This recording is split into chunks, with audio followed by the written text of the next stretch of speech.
Salut à tous et à toutes, j'espère que vous allez bien. Alors aujourd'hui on va parler de photos et plus précisément d'impression de photos et même de cadre photo.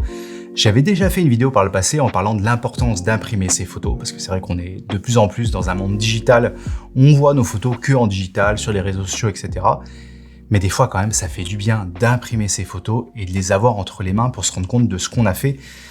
Et j'ai la marque Alberhammen, qui est une marque allemande, qui m'a contacté à propos de cadres photos, qui sont juste magnifiques. C'est important si vous avez des photos que vous appréciez beaucoup de les imprimer sur un papier de très bonne qualité, ça c'est une chose qui est primordiale. Mais il y a un détail qu'on oublie souvent, c'est le cadre de la photo. Et ça c'est ce qui va mettre en valeur votre photo finalement. Et c'est dommage d'avoir un cadre déjà de mauvaise qualité, et puis en plus d'avoir une vitre de mauvaise qualité parce que vous allez avoir moins de contraste, les couleurs vont être moins belles, il va y avoir des reflets, etc. Donc l'importance du cadre est vraiment primordiale. Et cette marque Alberhammen, cette marque allemande qui m'a contacté, ils ont toute une gamme de cadres, hein. Ça peut être assez abordable ou très cher, ça va dépendre de la vitre. Forcément, les vitres vont être vite assez onéreuses en fonction de ce que vous voulez faire. Ça va dépendre de l'endroit où vous voulez mettre votre photo.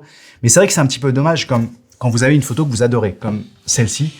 J'ai eu la chance de faire cette photo il y a quelques années en Islande. Donc je suis allé jusqu'en Islande, ça c'était à 3 ou 4 heures du matin au mois de juin. J'ai passé énormément d'heures sur cette plage pour arriver à faire cette photo. J'ai passé beaucoup de temps en retouche, etc. Enfin, j'ai engagé beaucoup de temps dans cette photo et c'est dommage de mettre cette photo dans un cadre un peu basique. C'est pour ça que c'est intéressant lorsque vous avez des photos que vous appréciez beaucoup, de les encadrer, de les mettre en valeur, même juste chez vous, même si vous exposez pas. Quelle est la particularité de ces cadres? Déjà, la qualité de fabrication, je vous en parlerai tout le long de cette vidéo, mais est irréprochable. Tout est parfaitement ajusté, parfaitement bien fait. Mais c'est le système qui vous permet d'installer la photo intérieure qui est assez incroyable. Déjà, vous pouvez voir qu'à l'arrière, c'est extrêmement solide. Il y a beaucoup de parties en métal. Il y a des parties pour accrocher, etc. Il y a des petits patins pour lorsqu'on va aller se mettre contre le mur pour faire un petit écart et aussi pareiller le mur. Donc tout est bien pensé à l'arrière. Mais en revanche, comment on installe une photo? Il n'y a pas plus simple. En fait, le cadre va venir s'enlever. On a juste à appuyer sur la vitre. Et il y a un système magnétique qui tient le cadre. Mais si on appuie dessus, du coup, ça nous permet de sortir le cadre. Et c'est par l'avant qu'on va pouvoir enlever notre photo et la changer. Donc pour ceux par exemple qui font des expositions, peut-être que vous changez régulièrement de photo. C'est hyper facile d'installation et puis même à la maison, c'est hyper cool de pouvoir changer une photo de temps en temps. Et les systèmes de cadre classiques sont un peu embêtants. Là, c'est extrêmement simple. Donc là, j'ai mon cadre avec les aimants à l'intérieur, donc je vais pouvoir le remettre quand je veux tout à l'heure. Alors le verre que j'ai ici, c'est vraiment le verre le plus classique qu'il propose parce que je pense que pour vous, peut-être c'est le verre le plus simple. Si vous avez une pièce maîtresse lors d'une exposition, je vous montrerai sur le configurateur, il y a peut-être des verres qui sont plus intéressants pour vous. Donc on a juste à enlever le verre par l'avant. Ensuite, j'ai demandé lors de la configuration d'avoir un passe-partout. Donc là, c'est le passe-partout qui m'a été envoyé avec le cadre. Et ensuite, tout simplement, vous avez votre photo qui est maintenue par le système de plaquage en fait avec les aimants. Donc c'est hyper simple. Et une fois qu'on a enlevé sa photo, vous avez ce support-là, donc qui est en métal à l'arrière, comme je le disais, avec les attaches qui vont bien. Et vous avez juste à venir remettre votre photo ici, on va en réinstaller une ensemble. Ça dépasse légèrement sur les côtés, c'est hyper pratique justement pour bien centrer la photo. Ensuite, je viens remettre mon passe-partout. Et ensuite, on vient remettre notre vitre. Alors, excusez les éventuelles traces de doigts, j'aurais peut-être dû prendre des gants. Mais ce qui est extrêmement pratique lorsqu'on le fait par l'avant, comme ça, c'est toujours difficile de pas avoir de poussière entre le verre et la photo. Et quand on le fait par l'arrière, ça nous demande plusieurs essais. Alors que là, on peut immédiatement voir en fait s'il y a une poussière. Donc là, j'ai remis ma vitre. Bon, j'ai pas fait une installation musée, vous m'excusez, mais bon, je referai ça un petit peu mieux tout à l'heure. Mais il y a juste à remettre son verre. Ensuite, je reprends mon cadre et je réinstalle mon cadre. Et simplement en poussant, le cadre est réinstallé et j'ai changé de photo. Honnêtement, ça prend 30 secondes. Et j'ai installé une nouvelle photo dans mon cadre. Et honnêtement, l'ajustement du cadre autour de la base en métal, etc. Tout est parfait. Et puis par exemple, bon là j'ai un plus petit cadre, mais c'était pour voir surtout la finition de l'aluminium. Le même ajustement, c'est parfaitement ajusté, tout est super. La qualité des matériaux est irréprochable. Voilà, c'est vraiment des cadres de grande qualité. Et ce qui est intéressant, c'est qu'ils ne proposent pas de cadre avec des couleurs farfelues, roses, etc. Non, c'est vraiment fait pour les photographes, pour les professionnels, pour ceux qui font des images et qui veulent juste mettre en valeur leurs images. Je vous montrerai brièvement comment fonctionne le configurateur. Mais ils m'ont envoyé aussi des échantillons des différentes finitions qu'ils ont. Donc en métal, il peut y avoir du blanc, du noir, plusieurs couleurs de gris, plusieurs teintes de gris, brillant, pas brillant, avec différentes épaisseurs aussi. Donc on configure tout ça sur le configurateur. Donc c'est excellent parce que ça va vraiment s'adapter en fonction de votre photo. Le choix du tour du cadre est hyper important en fonction de la photo que vous voulez mettre dedans. Donc choisissez bien lorsque vous allez faire ça. Et puis également, ils ont pas mal de choses en bois. Par exemple, il y avait le cadre tout à l'heure en chêne parce que ça va bien avec le mobilier de ma maison. Mais ils ont plusieurs types de bois différents. Pareil pour le chêne, il y a plusieurs épaisseurs. Enfin, il y a vraiment plein de choix en ce qui concerne le cadre et tout est de très bonne qualité. Donc ça, c'est hyper intéressant. Je vous montre brièvement comment fonctionne le configurateur. Donc le site peut être mis en français en haut à droite, n'hésitez pas à le faire. Et lorsque vous allez dans cadre photo, on peut aller configurer son cadre. Et de là, vous allez pouvoir choisir tout ce que vous voulez. Donc déjà, bien sûr, la taille du cadre.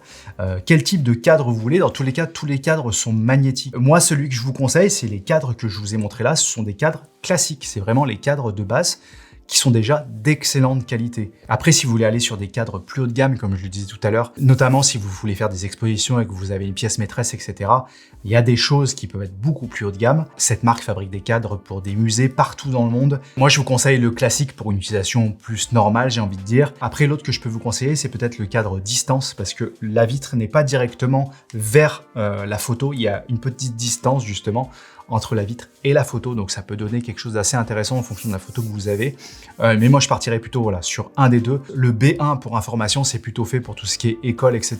Donc, c'est des législations spécifiques qu'ils ont, donc c'est pour ça que ça s'appelle B1. Et puis après, c'est des choses de conservation, c'est plus pour les musées, comme je disais, des œuvres d'art, etc. et qu'on va vouloir conserver la photo pendant 300 ans. Et Protect, c'est avec un verre incassable, pareil, si on veut pas se faire voler la photo, c'est pour des cas très particuliers. Mais nous, c'est plutôt classique et distance qui nous intéresse dans ce qu'on fait entre photographes. Ensuite, sur le profil que vous allez choisir, il y a de l'alu, il y a du bois, donc je vous laisserai regarder, il y a pas mal de choix. Il y a des choix aussi d'épaisseur de l'alu ou du bois, donc ça peut être vraiment cool. Et puis là où je peux vous donner quelques informations, c'est peut-être sur les verres. Moi, ce que je vous ai montré là, c'est le verre normal, parce que je pense que c'est le verre qui va intéresser le plus de monde. Dès qu'on met des verres un petit peu évolués, c'est ça qui fait vite monter le prix d'un cadre. Honnêtement, déjà, le verre normal, c'est pas juste du verre basique, c'est déjà des très très bons verres. Ensuite, vous pouvez avoir, alors plexiglas, tout le monde sait ce que c'est. Le verre blanc, c'est plus transparent que le verre normal, donc ça respecte un petit peu plus les couleurs et le contraste. Donc c'est un verre d'un petit peu meilleure qualité. Et ensuite, si vous voulez des verres anti-reflets, il faut aller dans les verres de musée. Et donc là, vous avez deux choix de verres anti-reflets. Voilà. Après, je vous laisserai vous balader sur le site. C'est vraiment assez bien fait. Que vous voulez un passe-partout ou pas, tout est super. Vous pouvez aussi uploader une photo si vous voulez voir ce que ça donne, cette photo avec cette couleur de cadre. C'est hyper important, le choix que vous allez faire. Donc il y a tout ce qu'il faut sur le configurateur. Et après, n'hésitez pas à vous balader un petit peu sur tout le site. Il y a des systèmes de fixation. Ils ont vraiment beaucoup de choses concentrées autour du cadre photo. Ils ont également ce qu'ils appellent le level fix. Je vous laisserai regarder. Il y a une petite vidéo explicative. C'est quelque chose que vous pouvez commander avec vos cadres et ça permet facilement de mettre de niveau. En fait, vous mettez deux level fixe comme ça au mur et on peut les tourner pour que le niveau soit parfait. Donc comme ça permet d'avoir une photo qui est parfaitement droite. Dernier point également qui peut être important pour vous, c'est l'emballage. C'est extrêmement bien emballé, donc vous inquiétez pas pour vos cadres que vous allez commander. Le système d'emballage est vraiment bien conçu. J'avais un petit peu peur vu que ça venait d'Allemagne, ça allait faire pas mal de transport. Voilà, pour la vitre, on s'inquiète toujours. Mais leur système est bien fait, il y a du carton tout autour qui permet de bien protéger votre cadre, donc vous faites pas de soucis pour l'envoi, c'est vraiment très bien emballé. Voilà, écoutez, je pense que j'en ai terminé de ce que j'avais à vous dire sur ces cadres Albert Hamann. Honnêtement, c'est de la super qualité. Donc si vous voulez redécorer votre maison avec vos photos, dans un monde où tout se consomme très rapidement en digital, nos photos, on les zappe en 2 secondes, etc. Enfin, ça fait du bien d'imprimer ces photos, de les voir en grand, dans un beau cadre. Voilà, ça rebooste un petit peu le moral, ça donne envie de faire plus de clichés. Donc voilà, si vous cherchez à avoir des cadres pour votre maison ou pour une exposition, etc., je vous invite vraiment à aller sur le site Albert Hamann. C'est de la super qualité et je pense que vous ne serez pas déçus. Voilà, si vous avez vraiment de questions comme d'habitude, n'hésitez pas à me la poser. Je me ferai un plaisir de vous lire et de vous répondre. Et puis on se dit à très bientôt pour une prochaine vidéo. Salut!